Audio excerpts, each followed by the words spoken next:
Chapter 13. They walked together through the scrub. The rain had stopped, but the whole world was wet.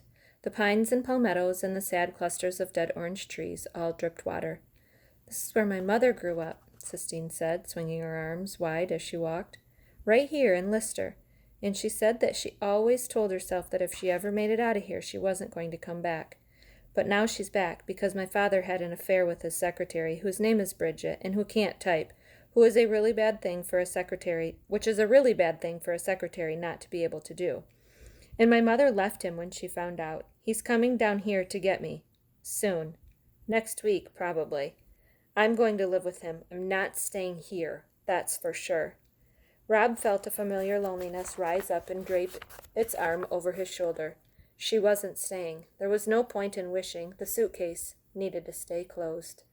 He stared at Sistine's shiny shoes and willed his sadness to go away. "Ain't you worried about messing up your shoes?" he asked her. "No, I hate these shoes. I hate every piece of clothing that my mother makes me wear." "Does your mother live with you?" she asked. Rob shook his head. "Nah," he said. "Where is she?" Rob shrugged his shoulders. "My mother's going to open up a store downtown. It's going to be an art store. She's going to bring some culture to the area. She could sell some of your wood sculptures." "They ain't sculptures," Rob protested. "They're just whittling, that's all. And we gotta be quiet, because Beauchamp don't want people walking around on his land." "Is this his land?" Sistine asked. "Everything's his," said Rob. "The motel and these woods." "Well, he can't own everything," Sistine argued. "Besides," she said, "I don't care. He can catch us. He can put us in jail for trespassing. I don't care." "If we're in jail, we won't get to see the tiger," Rob said. "Where's your mother?" Sistine demanded suddenly. She stopped walking and stared at him. "Shh. You gotta be quiet," said Rob. He kept walking. "I don't have to be quiet," Sistine called after him. "I want to know where your mother is." He turned around and looked at her. Her hands were on her hips. Her black eyes were narrowed. "I don't want to see your stupid tiger," she shouted. "I don't care about it. You don't know how to talk to people. I told you about my father and my mother and Bridget, and you don't say anything? You don't even tell me about your mother?" Keeping her hands on her hips, she turned around and started marching back in the direction of the Kentucky Star. "Keep your stupid secrets," she shouted. "Keep your stupid tiger, too. I don't care." Rob watched her. Because she was wearing his jeans and his shirt, it was like looking into a funhouse mirror. It was like watching himself walk away. He shrugged and bent to scratch his legs. He told himself that he didn't care. He told himself that she was leaving soon anyway. But when he looked up and saw her getting smaller and smaller, it reminded him of his dream. He remembered Sistine riding into the woods on the back of the tiger. He suddenly couldn't bear the thought of watching her disappear again. "Wait up!" he shouted. "Wait up!" And he started to run toward her. Sistine turned and stopped. She waited for him with her hands on her hips. "Well?" she said when he got close to her. "She's dead," he told her. The words came out in short, ragged gasps. "My mama's dead." "Okay," said Sistine. She gave a quick professional nod of her head. She stepped toward him, and Rob turned. And together they walked back in the other direction, toward the tiger. Chapter 14. The cage was made out of rusted chain-link fence. There was a wood board that served as a roof, and there was a chain-link door that was locked tight with 3 padlocks. Inside the cage, the tiger was still pacing back and forth, just as he had been the last time Rob saw him, as if he had never stopped pacing, or as if Rob had never gone away. "Oh," said Sistine in the same voice that she had used when she saw Rob's carvings. "He's beautiful." "Don't get too close," Rob ordered. "He might not like it if you stand too close." But the tiger ignored them. He concentrated on pacing.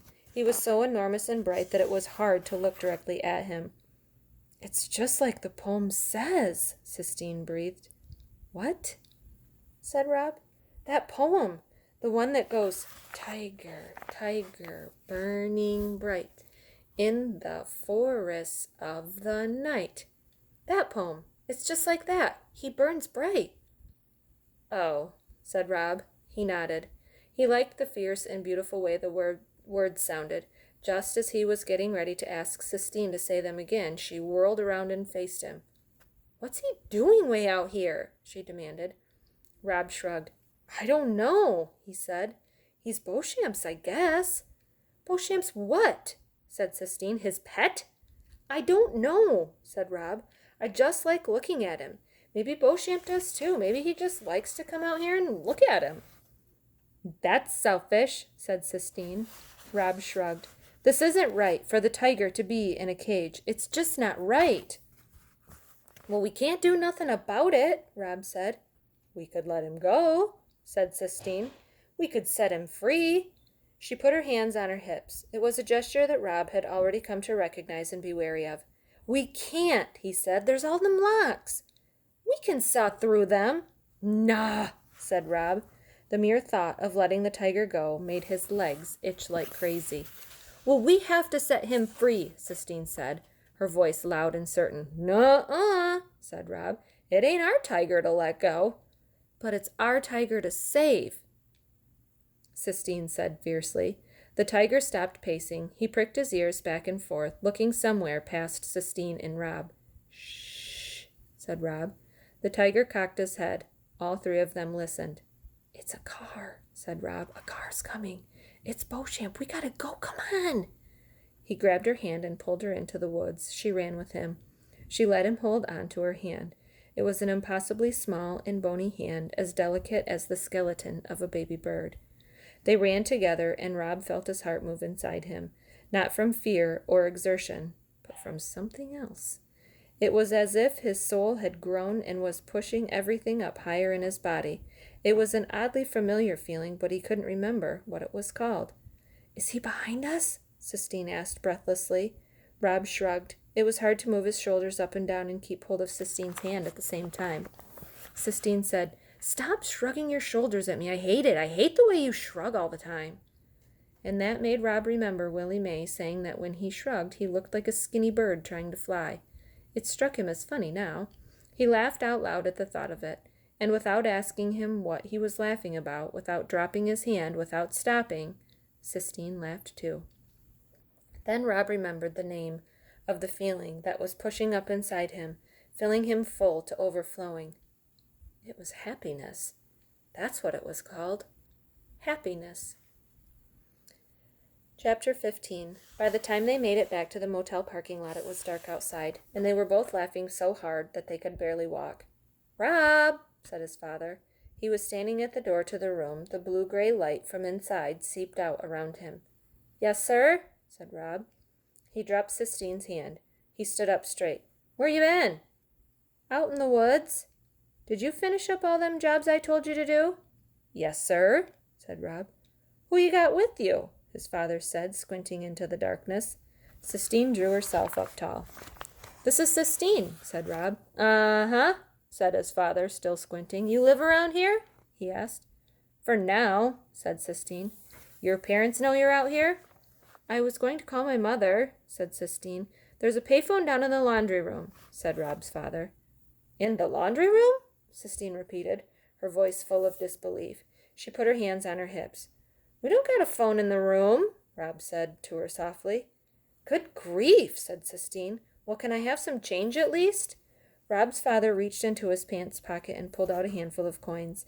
He balanced the money in the palm of his hand as if he was preparing to do a magic trick. And Rob stepped forward and took the coins from him and handed them to Sistine. "You want me to go with you?" he asked her. "No," she said. "I'll find it. Thank you very much." "Rob," his father said as Sistine marched away, swinging her arms, "what's that girl doing in your clothes?" "She had on a dress," Rob said. "It was too pretty to wear out into the woods." "Come on in here," his father demanded. "Let's get that medicine on your legs." "Yes, sir," said Rob. He walked toward the room slowly. His happiness had evaporated, his legs itched, and the motel room, he knew, would be as dark as a cave, lit only by the gray light of the TV. When his mother was alive, the world had seemed full of light. The Christmas before she died, she had strung the outside of their house in Jacksonville with hundreds and hundreds of white lights. Every night the house lit up like a constellation, and they were all inside it together, the three of them, and they were happy. Rob remembered, And as he remembered, he stepped into the motel room. He shook his head and scolded himself for opening his suitcase. Just thinking about all the things that were gone now seemed to make the darkness darker.